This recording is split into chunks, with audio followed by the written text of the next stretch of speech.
All right, I'm Brian Lee Durfee, author of The Forgetting Moon, The Blackest Heart, and The Lonesome Crown, all published by Simon & Schuster Saga Press. Today I'm going to be reviewing Robert Crais's third book in his Elvis Cole Joe Pike series called Lullaby Town. Came out in 1992. You know, this is the only copy. This is the only signed copy that I've got. The only, I always show off my, if I've ever met the authors and gotten a signature from them, I always show that off. This is the only one I've got signed of the Robert Crais collection. This is another book in the collection. Let me take you over here to show you. That's the entire Robert Crais collection right there. You can see. Anyway, put the camera back up so my stand is broken, so if the camera falls off the stand in the middle of this review, just know that's just the way things go, man. It's just the way things go. Robert Crais, as you know, he's one of my favorite mystery writers. Love the Elvis Cole Joe Pike series. Book number 3. In 1992 is when this one came out. We always review the covers. It's got a little bit to do about Hollywood, a little bit to do with the mafia. I mean, this kind of works. The little Mickey Mouse thing with the film thing, whatever, Okay, so in 92, if you watched my review of his first 2 novels that were written in the late 80s, you'll notice I mentioned there's a lot of politically incorrect things in those things. Like the characters say just un-PC stuff left and right. It's getting more toned down, and I kind of knew that it did, as time goes on. The un-PC stuff gets toned down book by book by book, till, this is his latest one that came out. This is non-existent. But you can tell that he's dialing it back a little bit in this book. Didn't really notice anything that stuck out in my head. As far as that goes, I read you some stuff. I actually read direct quotes from the other 2 books in my other 2 previous, but I mean, it's hilarious when you can reread that. But then I don't have to reread it. It's getting better. Not that I care. I don't give a shit. I don't mind. The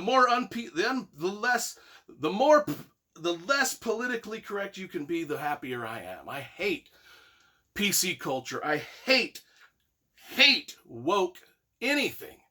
So when I read these books and it's got a little bits and it's sprinkled with that shit, I love it. I fucking love it. I love it. It takes me back to a day and age when everybody treated each other much better.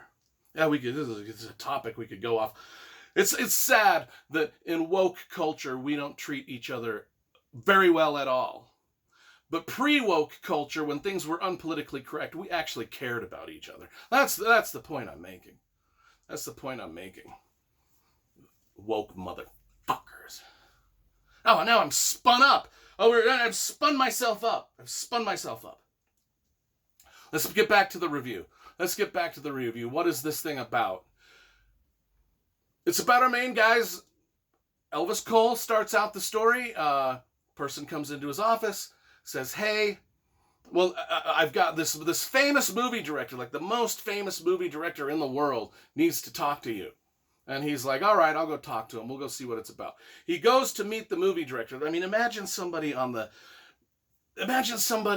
as big as like Steven Spielberg or George Lucas or Martin Scorsese. That's how big this movie director is. And he goes in to talk to the movie director, and the movie director is just a rude asshole from the get-go.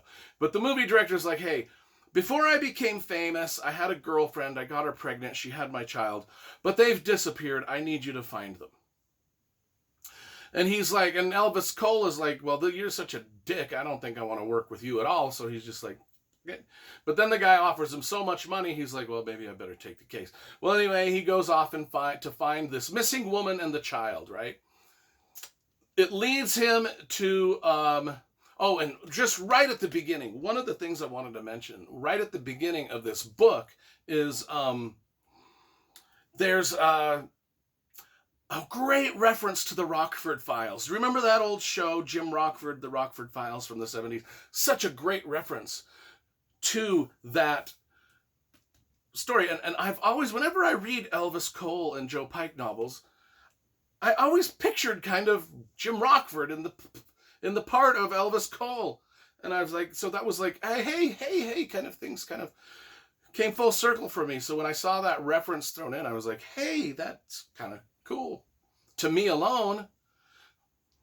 Anyway, the search leads our guy, Elvis Cole, into the rooms of a lot of Hollywood agents, where he's like, okay, so this girl that our movie director got pregnant, she was an actress that was trying to get work back in the day. Before the director became famous, he dated this girl who was an actress that was in just a few little commercials. She never really made it big before she just vanished. And so Elvis goes to a lot of these movie directors and producers and agents and like, hey, do you remember this girl? He finally finds the agent that represented her. And they watch, and it's one of the most delightful scenes in any book I've read, where Elvis sits down and he watches this girl's audition tapes. And they're just bad. She just has no talent whatsoever. She's just a bad auditioner. And it's just one of the more funny, clever, really written scenes I just dug it. But anyway, he ends up tracking her down. She lives in Connecticut. He flies out to Connecticut to talk to her. He realizes that her son is there. She denies ever being in Hollywood. She just doesn't want anything to do with this. But she also, there's something up. There's something going on. And Elvis is like, well, I know this is the right woman.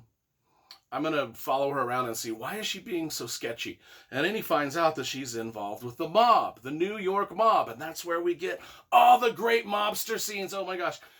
Great mobster scenes in this book. I mean, if you love The Godfather, Sopranos, any of that stuff, now you've got some great mobster stuff going on in this. And there's a great scene where our main man's Elvis Cole's buddy, Joe Pike, who has not been in the book for about half of the book, he's got one of the greatest entrances of all, right in the middle of one of these mob scenes. And I was like, fuck yeah!